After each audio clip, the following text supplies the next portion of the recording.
Hey, Steno peeps, Jen Johnson here. I'm so thrilled because something I've been wanting to do for a while is start interviewing students and teachers or people that could really inspire us as students getting through court reporting school and just hear the ins and outs of their experience, their life, how it's intertwining with court reporting school, and how it can hopefully inspire you and encourage you on your journey. So, we're kicking it off with my girl, Amy Galkin, who has been such a mentor to me, honestly. She's so full of insight and knowledge and just so helpful. I probably have a bajillion different resources in our DMs that we're constantly when we're messaging each other. She's always sending me all this amazing information and she's just always so on top of it. So I appreciate her so much and just wanted to introduce her to you and let her share some of her brilliance with you. So hello, Amy.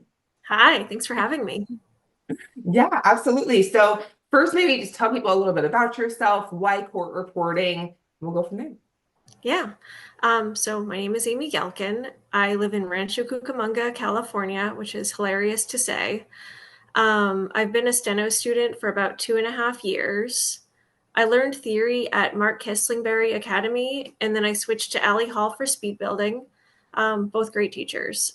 And then I am around 180, 200 words a minute right now in speed building, just depending on the category. I passed 180 jury charge, but 180 lit and 180 QA are a work in progress. Why court reporting? So my husband works for the court and he's known about court reporting a long time. And he always said, you should do this, you'd be good at it. I had a prior career in transportation logistics. I've been a freight broker. I've been a transportation manager. I've done a lot of random stuff in the transportation logistics industry. And it was great. I loved it for a long time. And then, when you have a baby, just things change. When I was in my 20s, it was super fun to drop everything I was doing and dispatch 20 trucks into a hurricane for FEMA relief. And then, wake up in the middle of the night to somebody saying, "Where's my truck?" Wow, yeah. But yeah, but when you're a mom, it's harder to drop everything you're doing and wake up in the middle of the night. So I needed to make a change and I got myself like a little hobby keyboard online and I did A to Z and I just absolutely fell in love with it. Oh, that's awesome. Yeah, you know what's funny? I never did A to Z. I just like jumped in. I don't think I knew about A to Z. So that's really cool. Do you feel that A to Z made a big difference for you in the deciding factor or just helping you better understand prior to getting into school? Yeah, I would definitely recommend everybody take A to Z if you have the opportunity. I was working full time and my son has special needs. He was seeing three different therapists back then. So it was a little chaotic. So A to Z was just a good way to just, I think it was 1 hour. It's been a while, but it was like one Yeah. hour in the evenings here and there for 6 weeks. And it was good to just sit down and be like, okay, this is something I can do. Yeah. And I felt like I remember when I first typed cat in Steno and like on my own without looking at a chart and I just remembered it and my hands just did it and it was like ooh, like it's like it gave me that like tingly feeling in your brain like when you solve a good math problem. Yeah. Oh, for sure. That's the best thing about, I think, Steno is just it's the secret little language and thing that we can do, and everybody's always so curious about it. So that's really cool. Now, one thing I know that stood out to me with you when I first met you, because we both actually went to Mark Kissenberry and then we moved into Amy or Ali Hall for reporting school, but ultimately, but we were different. You were ahead of me in Mark's school, right? Yeah, I started winter 2022, so Okay. I think I'm 6 months ahead of you. Yeah. So I remember when I first met you, you were in the middle of moving and kind of on this hiatus of school. And I know a lot of court reporters I talk to or students that I talk to, a lot of times, life happens, things happen, they go on these hiatus. But ultimately, one thing I know that they do is they'll think they need to go on a hiatus after theory before starting speed. So did you find that that was a really hard transition for you to get back into it once you took that break? It was awkward at first, so I've taken a month off twice. The first time was in the middle of theory. because we were living in Northern California, and then my husband got a job in Southern California. Mhm. So, we had to pack up, move, sell the house, fix it up to sell, all that good stuff, and move down and find a rental. And so I took a month off for those logistics during theory. Mhm. And then, when you finally get everything unpacked and settle back in, it is like, there is this like moment of, I forgot this. How could I have forgotten this? I knew all of these things and now I'm forgetting all these things. But you just have to buckle down, review, and just like you're not gonna learn how to swim if you don't get back in the pool. And so Right. you just got to jump back in, and it is awkward. I don't remember the exact time period, but I mean, it wasn't months. It was maybe days, maybe a couple weeks it took to just settle back in and get back in the swing of things, build those neural connections. And Yeah. then I took a month off during speed building because we were renting and we found a house to buy. And man, coordinating with these contractors is a full-time job. Yeah, for sure. So That's when we right. were buying this townhouse, I had to, fix it up and do all these things. So I was, I was playing project manager. And then, the same thing happened. I sat down, not at my typical speed, going, oh my gosh, I've forgotten Steno. And, you haven't. You just gotta just keep going. It's gonna be fine. Don't How freak out. long, yeah, like how long would you say that it took you to get kind of back to where you were when you took that hiatus? Not as long as I thought. It's been a while, so I don't remember exactly, but I'd say not more than a few weeks. Oh, okay. Maybe even That's sooner than that. It was a lot worse in my head than the reality. Oh, okay. Yeah, I know the day to day seems so long and tedious, but then I feel like school goes by so fast. Is that how you feel too? I feel like it's flown by. Yeah, it's wild. I can't believe, I had to double check. Like, are you sure I started December 2022? That's wild. Yeah. I'm coming up on 2.5 years, and it's like, I don't feel like I've been doing this for that long. Yeah, it's crazy. I know. I think, oh my gosh, I just have one more lit to pass and then I'm in my exit speed already. That's Yeah, crazy. you're right there. Yeah, so it seems like it's been going fast. So another thing that's really exciting with you, Amy, is you passed your written knowledge test. Congratulations. Thank you. Yay. And with flying colors, from what I heard. And so what was, the written knowledge test is something that we have to take to get certified as sport reporters, and us lucky birds in California get to do it twice. So we get to do it for our RPR and our CSR. But what advice or tips or ways to prep would you suggest for students? So for the RPR knowledge test, I would definitely say look at their job analysis. Their job analysis tells you exactly what to study for. You're going to see a lot of technology on there, which I did find the trickiest to study because we don't need to learn how to fix a computer. We're not IT professionals.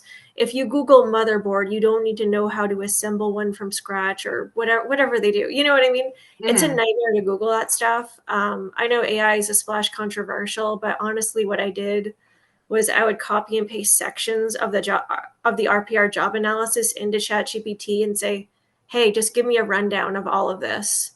Just summarize these topics for me," and it would. And I think another important thing is to be really aware of how you learn. For me, I wish I could just sit down and read and learn, but that's just not my particular learning style. I'm Mhm. a very auditory learner. There's a website called Notebook LM, and what it will do is you can feed it information. You can feed it websites. I fed it NCRA pages. I fed it ChatGPT summaries. I fed it, all kinds of stuff, and it'll make you an AI generated podcast, and it doesn't sound terrible. Yeah. Sometimes they'll say like court retorter, and it'll slip up a little bit and remind you that it is a robot. Mhm.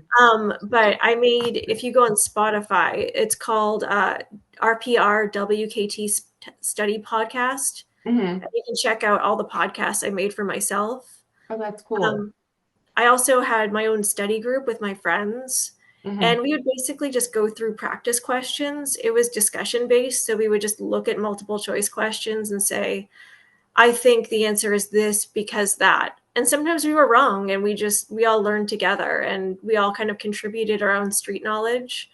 Yeah. And everybody in my study group passed, which is really cool. That's awesome. Yeah, so I just had to really think like I learn by doing, I learn by hearing, I learn by engaging. I made an Instagram. It's called Steno Skits. And what it is I was so bored reading the NCRA COPE advisory opinions. It was just, and I was like, man, I wish I could just have this, like, all of this summarized to me. I wish I could just like listen to it.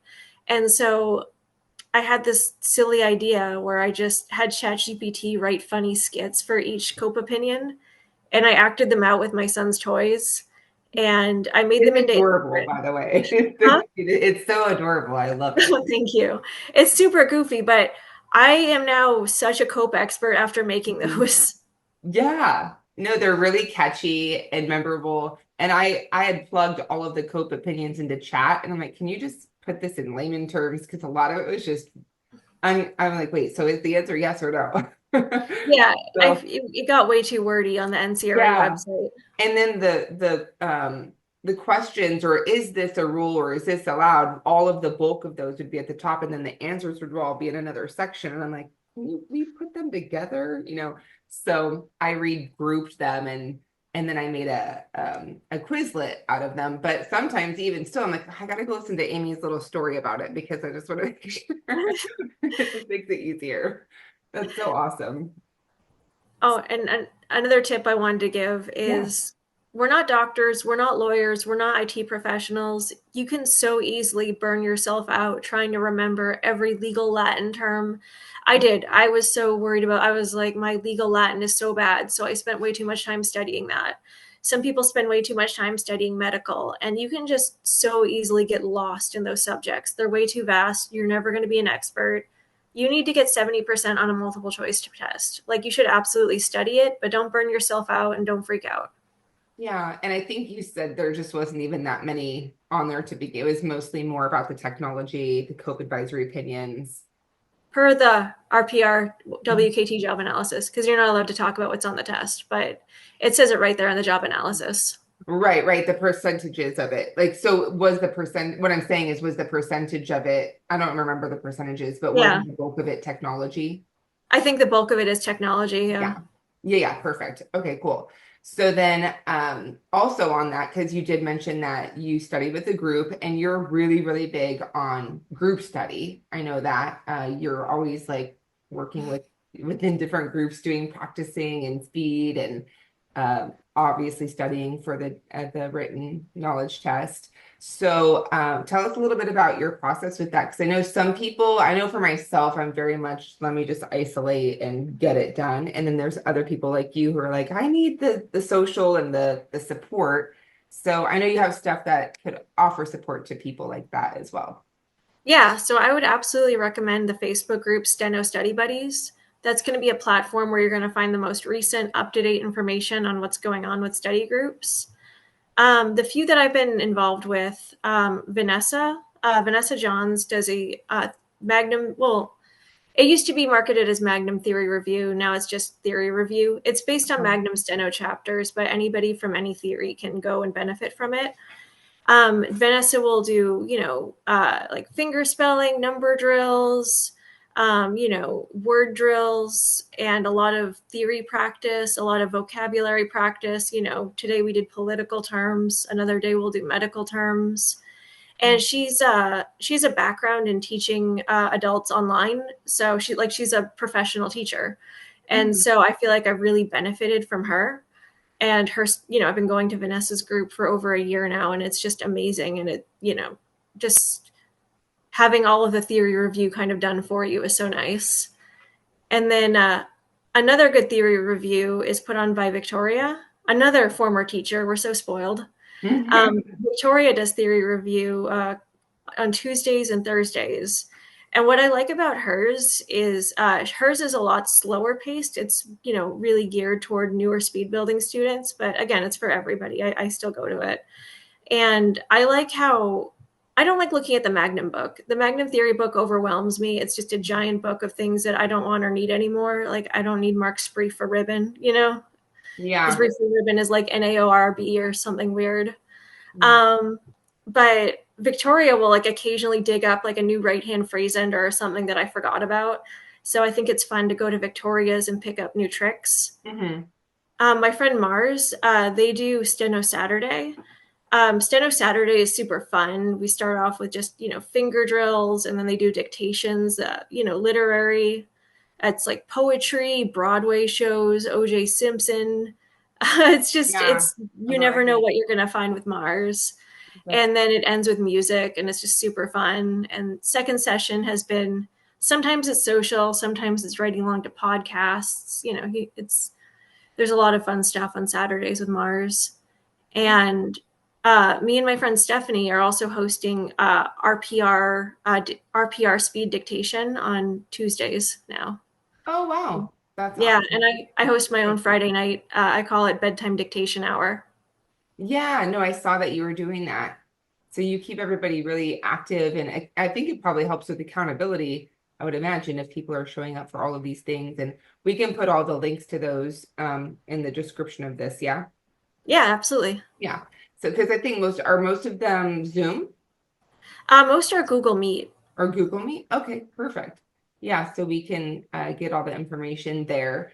And yeah, I think that's really cool just to keep people. I'm imagining that people find good study buddies and stuff through that process because now you're interacting with other students and things like that, right?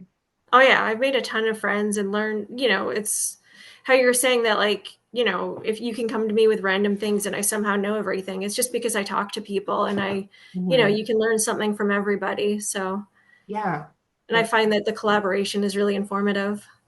oh, for sure. That's great. So, what are some tips on the practice side of things that you found have worked for you to get you to where you're at now in your So I would study?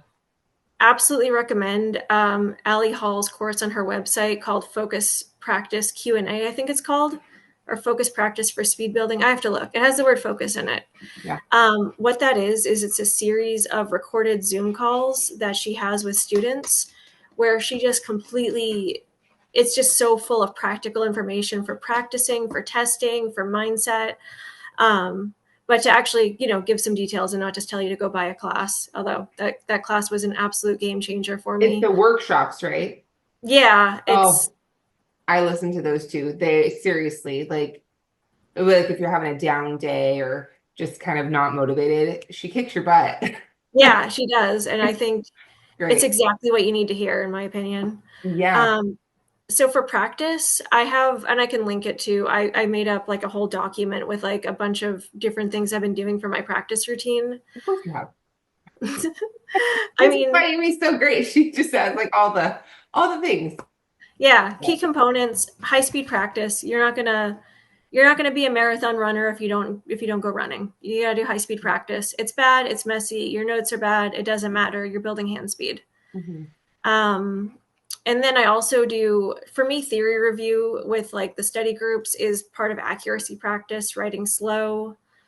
I have a hesitation list, just, things that I forgot that I want to remember. If somebody tells me a new brief and I want to incorporate it in my writing, I drill a hesitation list 3 times a day in the website Typey Type. Yeah. I've also found I am so bad with mixed up words, especially writing Magnum. I mess up at the time, at that time. I mess up woman and women. Yeah. It's just, I have an entire mixed up word drill now. And I have to do it in a random order 5 times a day. And eventually, it is getting better. But I have like 80 things I mix up. Even the groupings of words like the litigate, legislate, ligament, litigation, like all those are so those groupings of words or proceed, procedures, with Yeah. precede and process, processing, all of those just become very jumbled for sure. Yeah. It's huge I update my dictionary constantly. I define misstrokes. If you write something and it's nothing, might as well define your misstrokes. Like Um, why if I find that I make the same mistakes over and over again. mhm. So Yeah. it's like just define it. I've also found that I write things out very differently than Mark. Mhm. So instead of fighting that, I just define things as I write them. Yeah, that's a good point. Are you talking about just strokes you have to actually write out, not briefs? Yeah, like for Yeah. example, for some reason I really like to write philosophy as filthy. Like, Yes, I read it in one yeah, stroke. and it's like, that doesn't make the best sense, but that's just what my brain likes, so why fight it? So Yeah. just having my dictionary match my brain has been so important. Now I noticed with Mark, he likes to go all the way with a word before switching to another stroke, which typically when you're writing out, it's syllable, you're writing by syllable, and sometimes you're dumping the that little syllable in the middle of it or something. But Yeah. um, do you find that that was something that was hard to get used to, or did you just switch it up altogether and just start doing it by syllabically? I think it's kind of 50-50. Like a lot of Mhm. times I'll write something and it prints exactly as how Mark would do it. And Yeah, then sometimes I have to just make a note to myself. And I literally just, I'm looking at a dictionary note right now. Um, I wrote foliage right out because I just write FOL and then the second stroke is YAJ. yeah. Now, do you have like a rule of thumb if, you haven't been able to remember the brief a certain amount of times, or, it's just not clicking for you? I think it's important, like, not to sit there and stress yourself over it. Do you Yeah. have a rule on that? Like, okay, if I can't get this right and I keep seeing it over and over that it's wrong, I'm just gonna dump it and do something different. Yeah. I mean, I don't have a hard and fast rule, but just some things just, I mean, when I was in theory, for example, like backyard and front yard, Oh, those this briefs is didn't hard. stick at all. No. And I ditched them for a long time and just did two strokes, backyard, front yard. Yeah. Like, just screw this. I don't like this. Or front door, back And door. yeah, Those. but I recently put them back on my practice list and gave them another shot because I'm hearing them so much and it's kind of annoying me because I'm like, I know there's a one stroke brief for this. Yeah. So sometimes if you ditch something and write it off, you can always come back. So don't feel like any decision is Yeah. permanent. I know for the dates, you gave me a whole concept for dates, because I know for me the dates in one stroke just weren't, I wasn't vibing with. Personally, I just felt like it was taking a really long time to try to get that down. And so sometimes just ditching whole concepts altogether is, I think some people put guilt on themselves about that, thinking, oh, I can't, I have to know this, or I have to know everything in this theory. Yeah, and there's definitely a lot of instances where two easy strokes is a lot better than one hard It's stroke. true. It's true. I agree with that, because the things that, and I find a lot of times my hands with Mark's theory kind of go more like an accordion, because you're just building so many things out. And I don't know if that's creating a bad habit for everything else, but do you notice that you kind of have to build things more than slap down the stroke? Yeah, I mean, like, you know how Mark has a whole series of time briefs that's like, you can do like 4:45 in one stroke? Yeah. I can't. I'm an animal. I just write 4 and then 40 and then 5. Like, Oh, okay. Those ones I, I did keep. I did huh? keep. I You kept practiced. those? I practice them though. Yeah. When I do, so I'll do like number drills every day, and it's either going to be money, dates, times. I think I'm having a hard time with dates, because depending on if they say 2014 or 2014, it throws me off, because the way that we write it is 2000 and then come back for the 14. Oh, yeah. But if they say 2014 and I go write 20, then it doesn't work, right? So Yeah, exactly. yeah, so just kind of having to practice those kind of things. Have you got into like speaker identifications and parentheticals and any like four voice Q&As or things like that now that you're in the higher speeds? Yeah, so well, I shadowed in court for a day, and that really showed me I want to be a court official. So Yeah. that really showed me I really need to be on my A game for speaker identification and for multi-voice practice. Even, we're in California, so right now our CSR is for voice based. And Mhm. yes, you can get around that by doing the CVRS, Yeah. but I want that California CSR test right now. I'm like, I need to be really good at multi-voice speakers if I want to be a court official. Mhm. So I've been doing a lot of four voice practice. Mhm. And I was asking around because, we use a lot of Q&A extensions, like for example, doing, question okay in one stroke Yeah. or answer yes in one stroke. And Yeah. I was thinking there has to be the same thing for four voice. And I was asking around and I didn't really come up with, people weren't like, yes, here's my list. I kind of had to, people gave me some ideas on things they do, but I made up my own four voice extension system. So if anybody wants four voice extensions, I made up a bunch. Oh yeah, that's cool. So what do you mean by that? Like the four voice extensions when they're what would that So be? Example of that be? yeah, so like very frequently with four voice, there can be all kinds of speakers for them, but from what I've seen on just school material, a lot of times it's going to be the court, the witness, attorney one, attorney two. Mhm. So for the court, I have, things that he'll commonly say like sustained, overruled, Oh, I see. yes, no, okay, proceed, all Hmm. in one stroke for like the Oh, court, yeah, sustained in one stroke. that's And cool. then attorney one, thank you, your honor, yes, your honor, objection, just a lot of things like that for attorney one and attorney two. Oh, that's really cool. That's brilliant. I love it. Yeah, I found it super helpful when I practice because they do come up a lot. So I'm surprised it's not more of a widespread thing. Yeah. Well, and I think that's smart that when you find something's coming up so much, find a brief for it, find a shortcut for it, find a way to make it, even if it's a full phrase, the phrase, let me give you an example. I'm writing all that because every time I'm still like, give you an example, and they're on to the whole example already, you know? So Yeah. I just do let me give, and then I do Mark's wild card. I'm not doing that. Oh, I Right. love wild cards. Huh? Yeah, I those love words are great. So I don't have time in my life to sit there and write that whole phrase, especially when they're common phrases like that. I'm like, let me think, are they going to give me anything else? They're usually saying, let me hand you this or I'll hand you that. But to give something, I'm like, I'm just going to use that because it just makes it so much easier to not have to. So even full on phrases, you can just really shorten those, make them so much easier to where even if you're writing it in two strokes rather than 10, it just makes it a lot easier.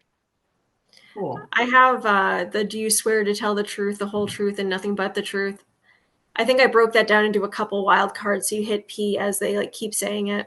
Yeah, yeah. I think I accidentally stroked something the other day that was kind of like that phrasing, and I don't remember what I hit, but it all came up in one stroke. I'll have to go back and look at what it was.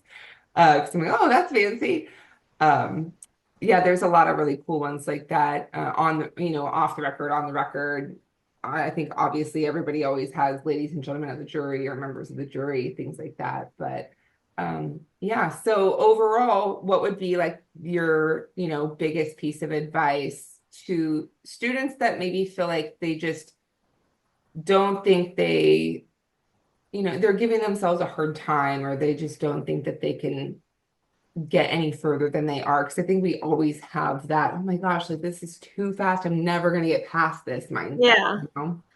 Definitely trust the process. I think that this is all just muscle memory and brain training, and it really does just take time and practice. I think it's good to not look at, you have to kind of take a step back and look at big picture progress. Like, if you're looking at it day by day, I mean, I don't want to show you my EV360 right now with my string of horrible tests. It's like you have to just instead of looking at my string of terrible tests, I celebrate high scores.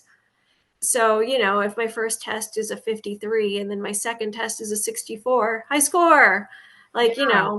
and just try to get just a little better, and maybe not even a little better every day because you're not gonna jump that fast every single day, but maybe just try to get a little better every week or every month or just you just got to look at those little wins because those little wins absolutely do add up. And, if you get too caught up in the day, in the moment, you're going to drive yourself crazy.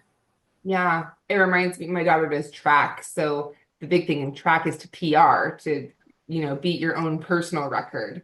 And so just looking at, okay, did I beat my own personal record from the last test? Or, you know, just finding those ways to look at those little improvements, I think are so important. Absolutely.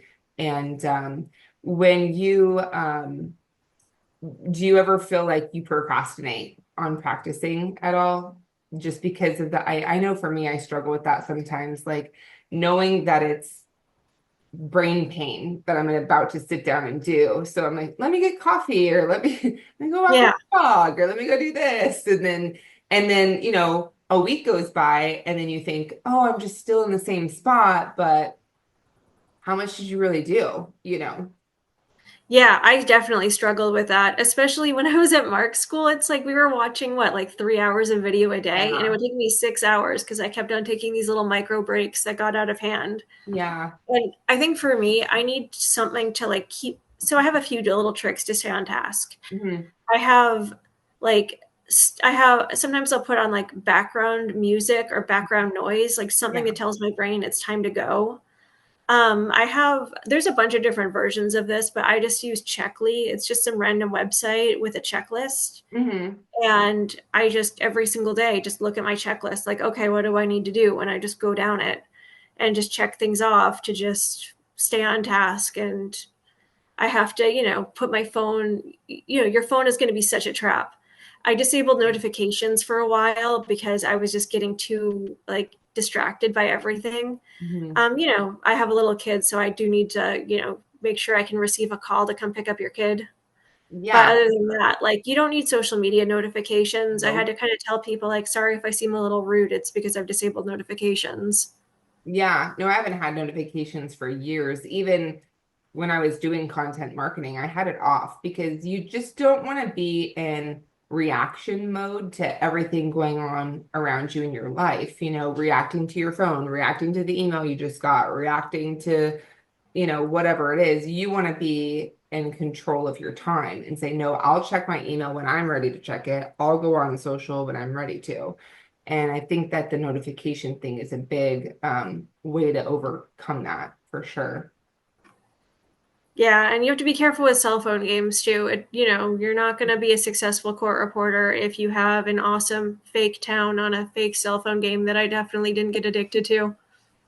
Or watching things like Love Island or the time suck shows. I try to find shows that have maybe 7 or 8 episodes so I can't go down a rabbit hole. But then making a rule, hey, if I'm watching TV, I should be writing. I should be writing on my machine if I'm sitting down watching TV. So do you make rules like that? Oh yeah, Yeah. I am only allowed to watch TV when I'm doing my drills. Oh, okay. Do you save all your drills for one time, or do you kind of break them up with sessions throughout the day? I kind of just try to knock them all out. Yeah. The hesitation list, mixed up words, finger drills, just all that kind of stuff, and then a little bit of dictionary maintenance. I Yeah. try I try to limit that all of those things to an hour tops.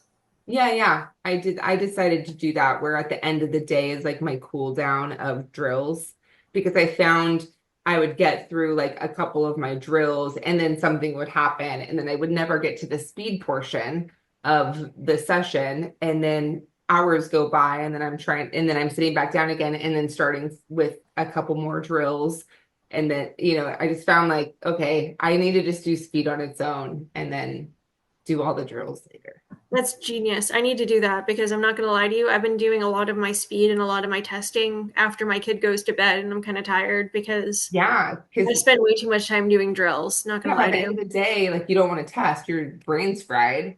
And I'm a night owl, so I will do it, but it still, even so, like focusing, making the bulk of the day just be speed. And I think sometimes people like to focus on accuracy and things like that. So what I started doing is speed, and then I'll do like 15 minutes, then test, then maybe another 10 or 15 minutes of just high speed, and then I'll cool down with 5 or 10 minutes of accuracy. So it's like a little workout and to where I'm hitting accuracy, but it's not the priority. Speed's always the first thing. So Yeah, that makes sense. That's a good idea. Yeah, that's my little tip for the day. So, well, Amy, I'm so excited that you were able to come on and give some insight. And I hope all of you found this super informative and inspiring for you to go practice and study. If you're at that point where you need to be doing your written knowledge study, definitely take Amy's tips on that. We'll put some all the links and resources that she has um, talked about or mentioned below. And we'll be doing this again. So thank you guys for tuning in. Thanks for being here, Amy. Yeah, thanks for having me.